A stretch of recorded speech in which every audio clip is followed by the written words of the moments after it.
Hello friends, welcome to Vidya Sarveshwar YouTube channel. मैं आशा करती हूँ कि आप सभी स्वस्थ होंगे। फ्रेंड्स, आज से हम लोग एनसीईआरटी सीरीज़ शुरू करने वाले हैं साइंस का। जिन बच्चों ने 71 बीपीएससी का एग्ज़ाम दिया होगा तो देखे होंगे साइंस से क्वेश्चन एनसीईआरटी से ही थे। उसके एग्जाम्पल से, उसके बीच से, उसके लास्ट वाले जो क्वेश्चन एनसीईआरटी के लास्ट में जो क्वेश्चन दिए तो वहाँ से यही सब क्वेश्चन थे।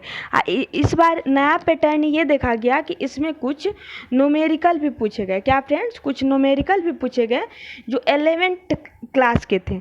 तो फ्रेंड्स हम लोग एक सेकेंड फ्रेंड्स, हम लोग 6 to 10th एनसीईआरटी पूरा कवर करेंगे और 11th 12th के कुछ सिलेक्टेड चैप्टर ही पढ़ेंगे जो इम्पॉर्टेंट होगा। जैसे न्यूमेरिकल 11 से पूछे गए थे और भी जो इम्पॉर्टेंट चैप्टर होंगे वही हम 11 12 से कवर करेंगे। Okay friends.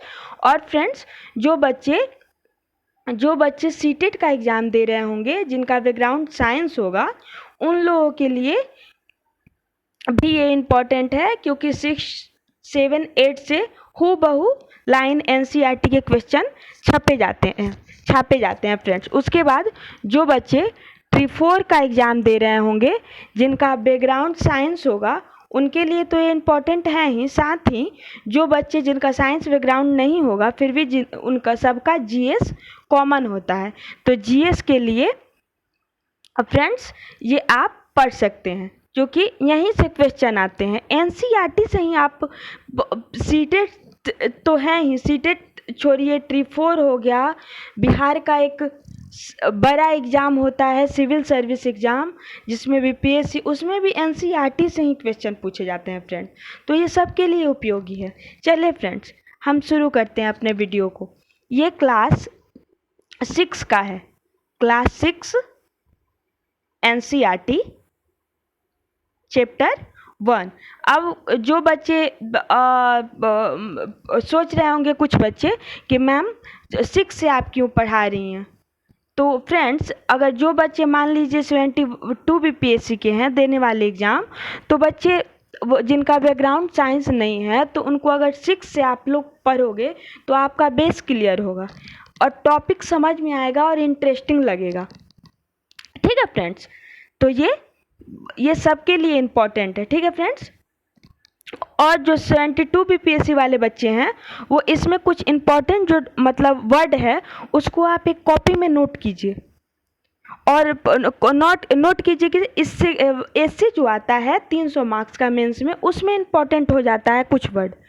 आप उससे क्या होता है वो लिखने में बहुत अच्छा आकर्षक लगता है, अच्छा वर्ड आप चयनित वर्ड से उसको लिखोगे तो। और फ्रेंड्स इसका नोट्स आप लोग बनाएं, सीटेट वाले बच्चे बनाएंगे ही, सारे लोग जो लगे इम्पॉर्टेंट है उसको आप नोट्स बनाएं। ठीक है फ्रेंड्स। चलिए फ्रेंड्स हम शुरू करते हैं।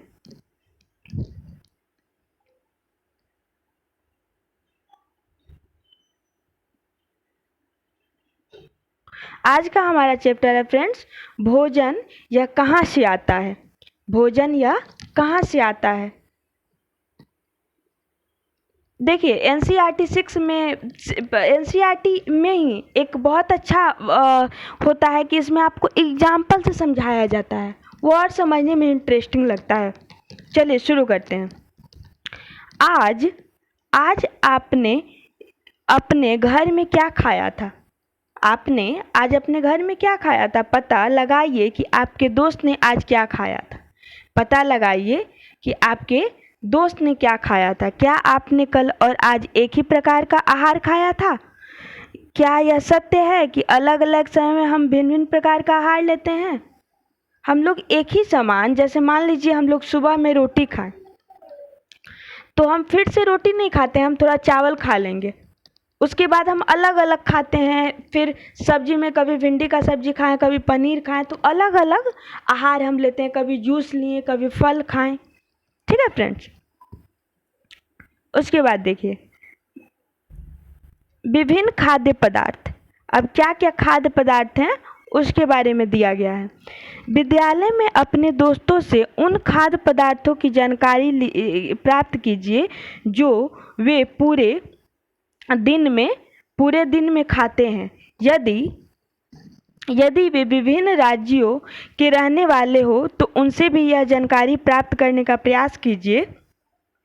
अपनी नोटबुक में सारणी की 1.1 की तरह यथासंभव अधिक से अधिक दोस्तों द्वारा खाए जाने वाले विभिन्न खाद्य पदार्थों की जानकारी प्राप्त कर सूचीबद्ध कीजिए। फ्रेंड्स, अगर मान लीजिए अगर ये भारत में 28 राज्य हैं तो 28 राज्य में अलग अलग भोजन बनता है। आप जिस मान लीजिए एक ज़िले में रहते हैं, उस ज़िले के क्षेत्र में अलग अलग भोजन बनता है। तो यही बोल रहा है कि मतलब भोजन, ये एक तरह से आपका सार क्या समझ में आया कि मतलब अलग अलग खाद्य पदार्थ होते हैं। देखिए इसमें कुछ खाद्य पदार्थ का नाम दिया है, सॉरी फ्रेंड, फोटो दिया है।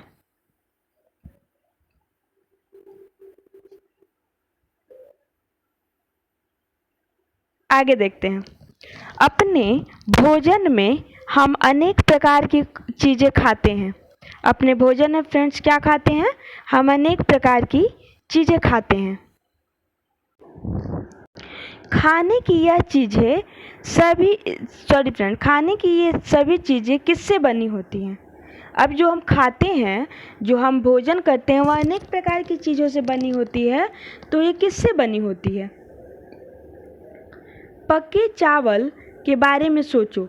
हम कच्चा चावल लेते हैं, उसमें पानी उबालते हैं। आपके सबके घर में चावल बनता होगा। तो चावल आप लोग किस चीज़ से बनाते होंगे? मान लीजिए पानी लेते होंगे, पानी में क्या चावल डालते होंगे। तो ये दो सामग्री पानी हुआ, पानी, कच्चा चावल पानी में डालते होंगे, उबालते होंगे उसको।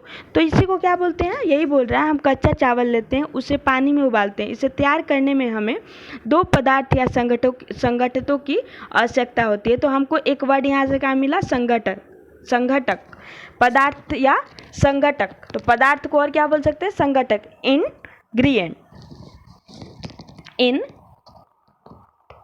इंग्रेडिएंट की आवश्यकता होती है। दूसरी ओर कुछ भोजन तैयार करने में हमें कई संघटकों की आवश्यकता होती है। यदि हम सब्जी बनाना चाहते हैं तो हम अलग अलग कई प्रकार की कच्ची सब्जियां, नमक, मसाला, तेल आदि की आवश्यकता होती है। तो फ्रेंड्स, अगर घर में नॉर्मल सब्जी बनता है, मान लीजिए पनीर का ही सब्जी बन रहा है, तो पनीर की सब्जी में हमें क्या क्या चाहिए होता है? तेल चाहिए होता है, मसाला चाहिए होते हैं। तो फ्रेंड्स, इसको क्या बोलते हैं? संघटक, इंग्रेडिएंट। अब आगे देखिए फ्रेंड्स, ये क्रियाकलाप दिया हुआ है। सारणी 1.1 में सूचीबद्ध कुछ खाद्य पदार्थों को छांटिए। अपने दोस्तों तथा घर पर चर्चा करके जानकारी प्राप्त कीजिए कि इनको बनाने के लिए कौन कौन सामग्री चाहिए। इनको सारणी 1.2 में सूचीबद्ध कीजिए। वस्तु का नाम और उसमें प्रयुक्त कच्ची सामग्रियों के कुछ उदाहरण सारणी 1.2 में दिए गए हैं। कुछ अन्य को इस सूची से जोड़िए। ये कुछ क्रियाकलाप दिए हुए हैं फ्रेंड्स। जैसे यहाँ पे क्या दिया हुआ है? रोटी या चपाती, ब्रेड जिसको बोलते हो आप लोग। आटा आप नॉर्मली रोटी किससे बना होता है? आटा और जल से उसको गूंथते हैं, फिर ना रोटी बनता है। उसके बाद दाल किससे बने होते हैं फ्रेंड्स? कच्ची दाल, जल, नमक, तेल, घी, मसाला।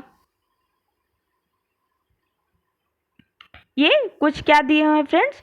ये दिए हुए हैं आपको कुछ क्रियाकलाप दिए हुए हैं। अब देखिए हमने क्या देखा कक्षा में।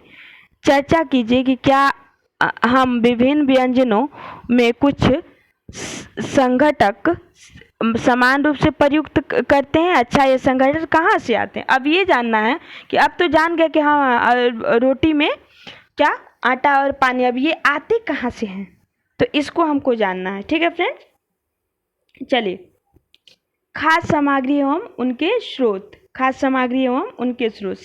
सारणी 1.2 में सूचीबद्ध कुछ कच्ची सामग्री जैसे फल और सब्जी के स्रोत अनुमान लगाना हमारे लिए बहुत आसान हो सकता है। क्या बोल रहा है फ्रेंड्स कि यही कुछ सूचीबद्ध कुछ कच्ची सामग्री जैसे फल और सब्जी के स्रोत का अनुमान लगाना हमारे लिए बहुत आसान हो सकता है। यह कहाँ से आते हैं? निश्चित रूप से पौधे से आते होंगे। अब आप जो मूली खाते हो वो कहाँ से आते हैं? मूली जड़ से आते हैं। गेहूं और चावल का क्या स्रोत है? अब गेहूं और चावल का क्या स्रोत है? आपने धान और गेहूं के खेतों में उनके पौधों की अनेक पंक्तियां देखी होंगी। सब कोई धान और गेहूं खेत में देखे ही होंगे कि उनके पौधे की अनेक पंक्तियां होती हैं। इनसे हम अनाज प्राप्त करते हैं। इन्हीं से हमें क्या प्राप्त होता है फ्रेंड? अनाज प्राप्त होता है। कुछ अन्य खाद्य पदार्थ जैसे दूध, अंडा, मुर्गा, मछली, झींगा, मांस आदि हमें जंतुओं से प्राप्त होता है। तो एक किससे प्राप्त होता है फ्रेंड्स? पौधा से प्राप्त होता है। दूसरा जंतु से। देखिए यहाँ पे कुछ फल और ये क्या है? डिश है कोई, उसका नाम दिया, फोटो दिया हुआ है। ये क्या है? पादप स्रोत है। ये फ्रेंड्स क्या है? पादप स्रोत है। और ये फ्रेंड्स क्या है? ये फ्रेंड्स जंतु स्रोत है।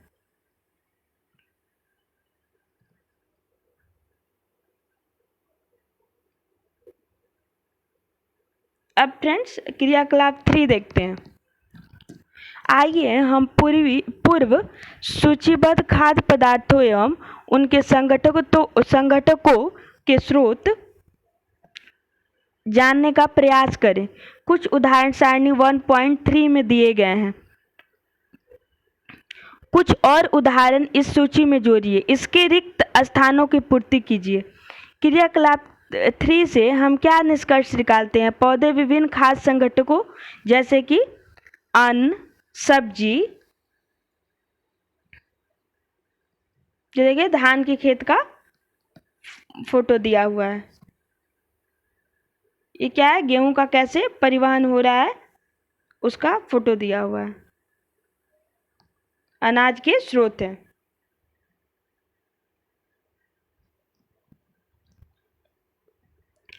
कि अन्न सब्जी तथा फल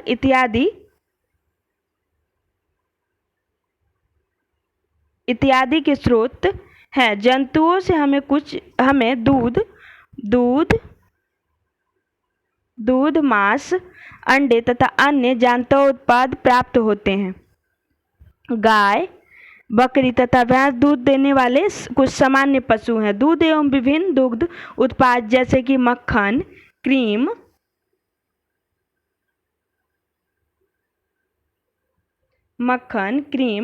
घी, पनीर, दही का उपयोग संसार के प्रत्येक क्षेत्र में किया जाता है। क्या आपने कुछ अन्य जंतुओं के नाम बता सकते हैं जो हमें दूध देते हैं? यहाँ फ्रेंड्स यहाँ पे खाद्य पदार्थ दिए हुए हैं और कच्ची सामग्री और क्या है स्रोत? ये जैसे इडली का चावल, उड़द की दाल, नमक। अब यहाँ पे जैसे चावल क्या स्रोत हो जाएगा फ्रेंड्स? ये पौधा का स्रोत हो जाएगा। चिकन करी, अब चिकन जंतु का स्रोत, तेल, घी पौधे और जंतु। उसके बाद खीर में क्या पड़ता है? दूध, चावल, चीनी, जंतु और पौधा के स्रोत है। ये कुछ एग्जाम्पल दिए हुए हैं। अब भोजन के रूप में पौधे के भाग और जंतु उत्पाद। भोजन के रूप में पौधे के भाग और जंतु उत्पाद। पौधे हमारे भोजन का एक मुख्य स्रोत है। पौधे हमारे भोजन का एक मुख्य स्रोत है। आप देखते होंगे हम जो आटा खाते हैं वो भी पौधा से आता है। अगर हम कोई सब्जी खाते हैं वो भी पौधा से आता है। तो पौधा हमारे भोजन का एक मुख्य स्रोत है। हमें पौधे के कौन से भाग का उपयोग खाद्य पदार्थ के रूप में करते हैं? अब हम देखते हैं कि हम पौधे के कौन से भाग का उपयोग खाद्य पदार्थ के रूप में करते हैं। जैसे आप मूली का उपयोग करते हैं, जड़ का उपयोग करते हो ना। अगर आप मान लो सरसों का उपयोग करते हो तो सरसों के पत्ते का उपयोग साग के रूप में करते हो। सरसों के फल जो आता है उसको आप उसका जो सरसों का बीज होता है उसको क्या करते हो? सरसों का तेल उससे निकलता है फ्रेंड्स। तो इसी में हम पौधे के कौन से भाग का उपयोग खाद्य पदार्थ के रूप में करते हैं? हम पत्तियों वाली अनेक सब्जियां खाते हैं। कुछ पौधे के फलों को भोजन के रूप में खाते हैं। अब फलों को भोजन के रूप में, पौधे के फल, जैसे आप मान लीजिए क्या, एक सेकेंड फ्रेंड्स,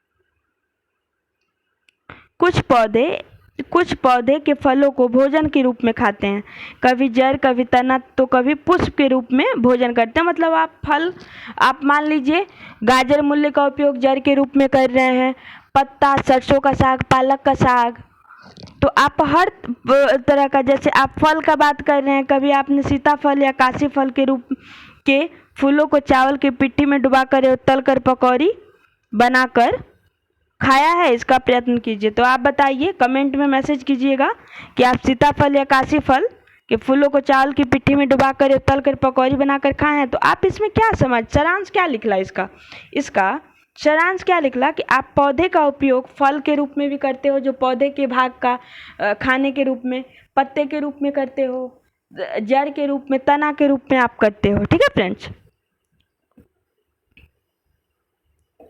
कुछ पौधे के 2 या 2 से अधिक भाग खाने योग्य होते हैं। कुछ पौधे के 2 या 2 से अधिक भाग खाने के, जैसे आप मान लीजिए सरसों का जो पत्ता होता है उसको साग के रूप में आप खाते हो। सरसों का जो फल हो जाता है उसको तेल के रूप में उसका उपयोग किया जाता है, तेल निकाला जाता है उससे, सरसों का तेल। उदाहरण के लिए वही दिया है, सरसों का बीज, हमें तेल प्राप्त होता है। इसकी पत्तियां का उपयोग साग बनाने में किया जाता है। क्या आप केले के पौधे के विभिन्न भागों के बारे में सोच सकते हैं? आप केले के पौधे के बारे में बताइए। केला के पौधा से आप क्या क्या करते हो, कमेंट में बताइए। अब देखिए, पादप के खाने योग्य, ये फिगर है, फिगर से और अच्छे से समझ में आएगा।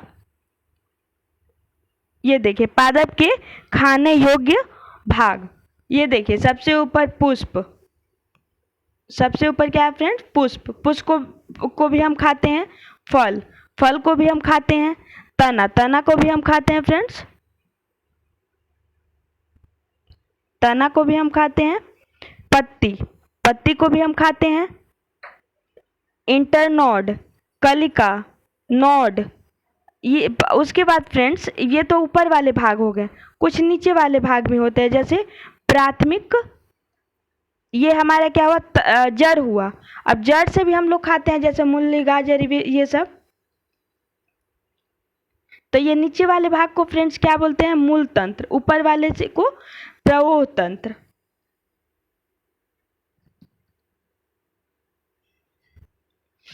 भोजन के रूप में लेते हैं। एक सेकेंड फ्रेंड्स,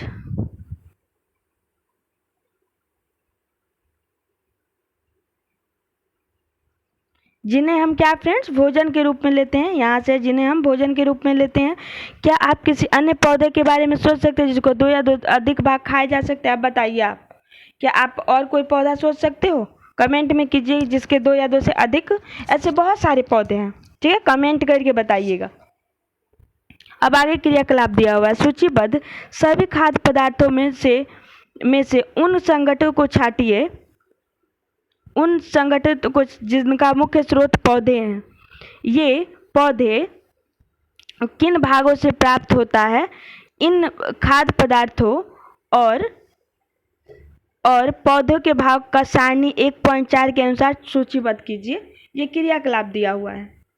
जैसे क्या फ्रेंड्स, खाद्य पदार्थों के मुख्य स्रोत तरफ पौधा, बैगन का भरता। अब बैगन में वो भरता कैसे बनता है? क्या क्या इंग्रेडिएंट लगते हैं उसमें? बैगन, मिर्च मसाला, और उसके बाद तेल, मूंगफली आदि, ये सब के फल ही हैं। और ये तेल, मूंगफली क्या है फ्रेंड्स? बीज हैं।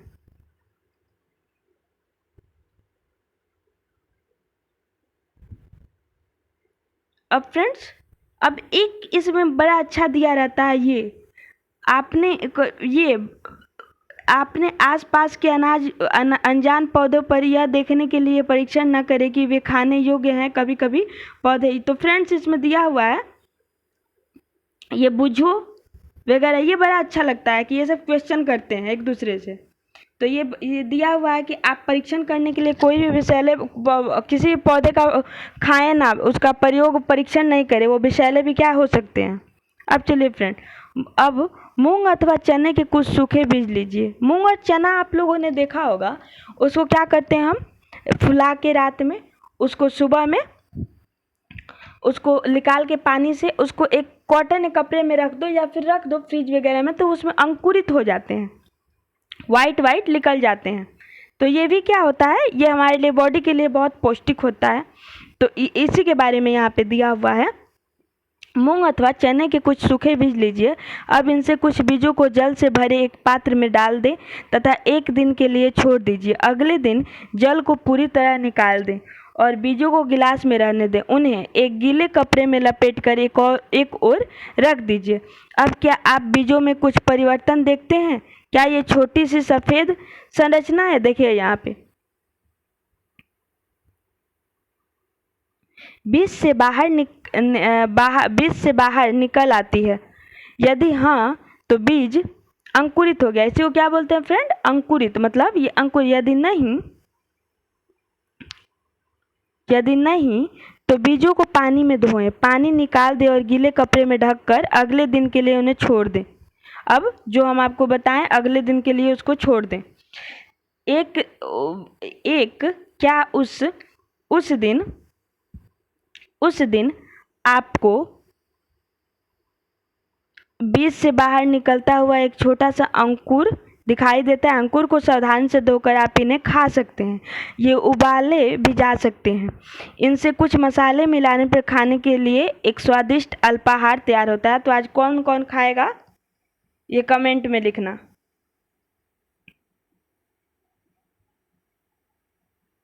ये देखिए फ्रेंड्स, ये क्या है, ये आप सब कोई देखे होंगे, आई होप कि ये क्या है फ्रेंड्स, शहद निकाला जाता है जिससे। किसको किसको हनी पसंद है कमेंट कीजिएगा। क्या आप जानते हैं कि शहद कहाँ से आता है या कैसे उत्पादित होता है? शहद खाते हैं या आप लोग जानते हैं कहाँ से उत्पादित होता है? क्या आपने यह मधुमक्खी का छत्ता देखा है? हाँ, सब लोगों ने देखा होगा, जहाँ बहुत सी मधुमक्खियाँ भिनभिनाया करती हैं। मधुमक्खियाँ फूलों से मकरकंद या मीठे रस। तो फ्रेंड्स, जो स्टूडेंट 72 बीपीएससी, एक सेकेंड फ्रेंड्स, जो फ्रेंड्स 72 बीपीएससी का तैयारी कर रहे हैं, तो वो अपने मेंस भी एक होता है, उसमें इससे होता है। तो उसमें आप लिखोगे तो जैसे कुछ इफेक्टिव वर्ड लिखोगे। आप हर टॉपर पे सुने होंगे कि वो कुछ हिंदी का भी वर्ड चुन चुन के लिखते हैं, जिससे क्या हमारा आंसर राइटिंग हमारा इससे क्या आकर्षक लगे। तो इसके लिए आप एक अलग से, ये एनसीईआरटी से ही बहुत वर्ड मिल, जैसे आप मीठे रस का किसी एथी में प्रयोग कर रहे हैं तो आप नोट कर लीजिए। मकरकंद मतलब क्या होता है? मीठा रस। मधुमक्खियाँ फूलों से मकरकंद यानी मीठा रस, ये वर्ड नोट कर लीजिए, एकत्रित करती हैं और इसे अपने छत्ते से भंडारित करती हैं। फूल और उनका मकरकंद वर्ष के केवल कुछ समय में उपलब्ध होते हैं। अतः मधुमक्खियाँ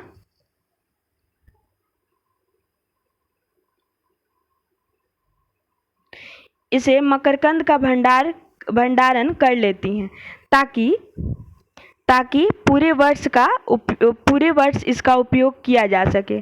हमें ऐसे छत्तों मधुमक्खियाँ द्वारा भंडारित भोजन का शहद के रूप में उपयोग करते हैं।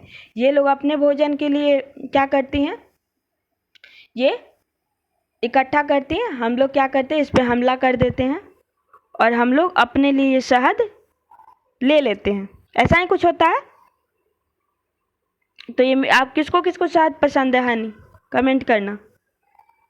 जंतु क्या खाते हैं? आप जंतु क्या खाते हैं? क्या आपके घर में कोई ऐसा पालतू पशु है जिसका आप देखभाल करते हैं? कुत्ता, बिल्ली, भैंस, बकरी, किसके घर में कौन सा जानवर है, कमेंट करना। फिर आपको इसकी जानकारी भी अवश्य होगी कि आपका पालतू जानवर क्या खाता है। अब आपका पालतू जानवर क्या रोज खाता है वो आपको जानकारी होगा। अन्य जंतु क्या खाते हैं? क्या आपने गिलहरी, कबूतर, छिपकली या छोटे छोटे कीट को खाना खाते देखा है आपने? गिलहरी और अखरोट का देखो यहाँ पे पिक्चर दिया हुआ है, गिलहरी अखरोट खाते हुए।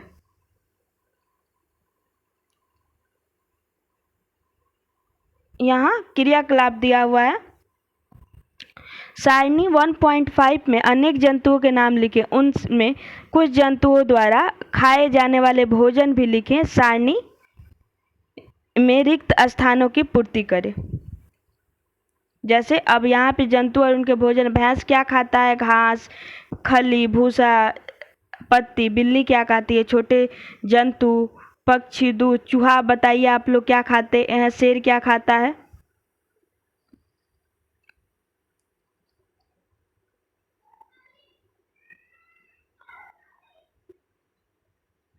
फिर से सारणी 1.5 को ध्यान से देखिए।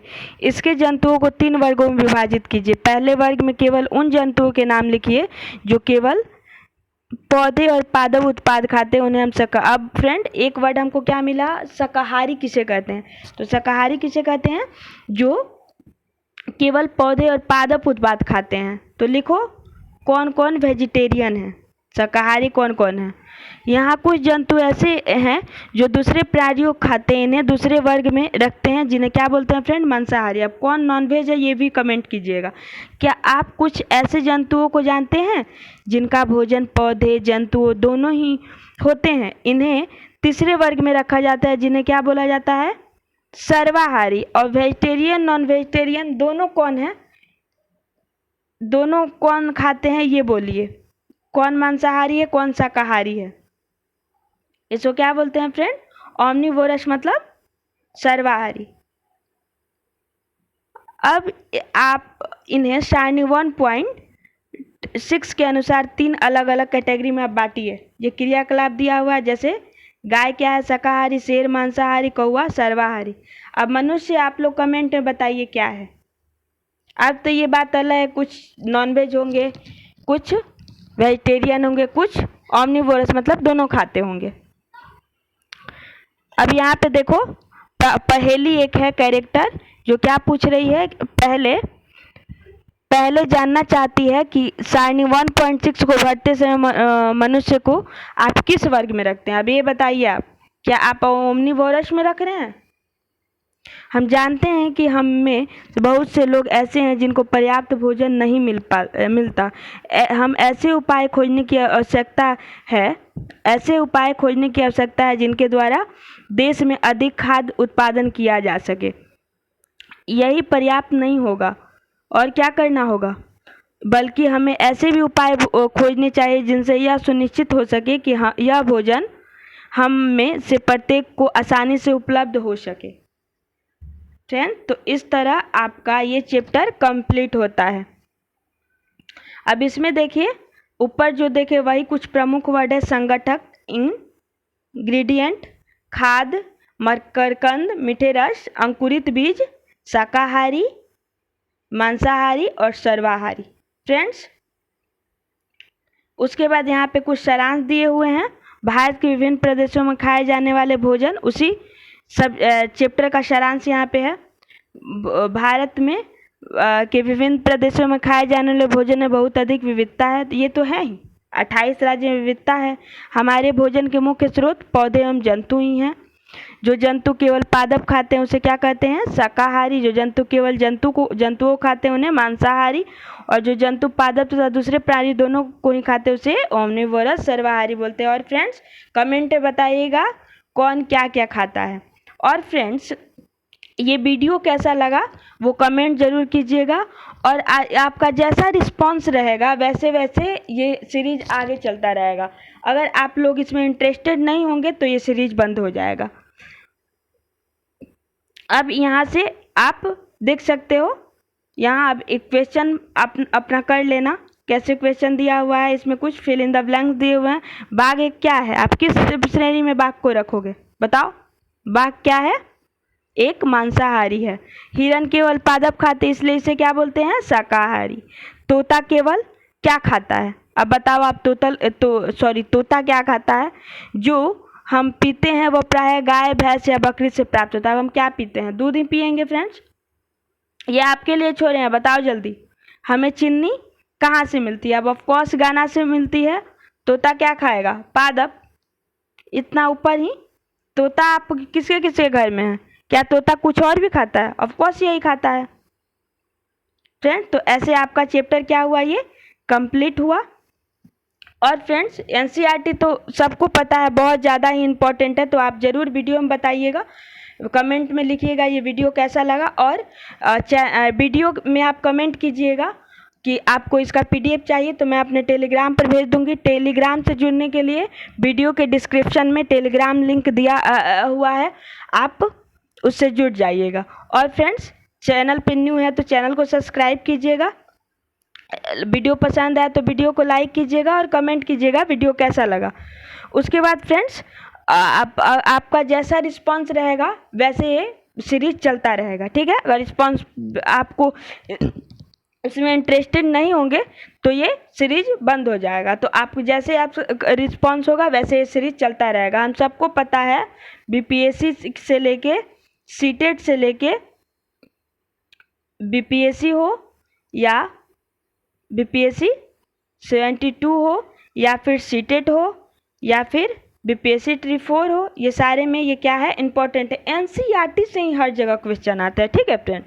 तो चलिए फ्रेंड आज के लिए इतना ही। वीडियो को देखने के लिए तहे दिल से धन्यवाद। चलिए फ्रेंड, बाय बाय।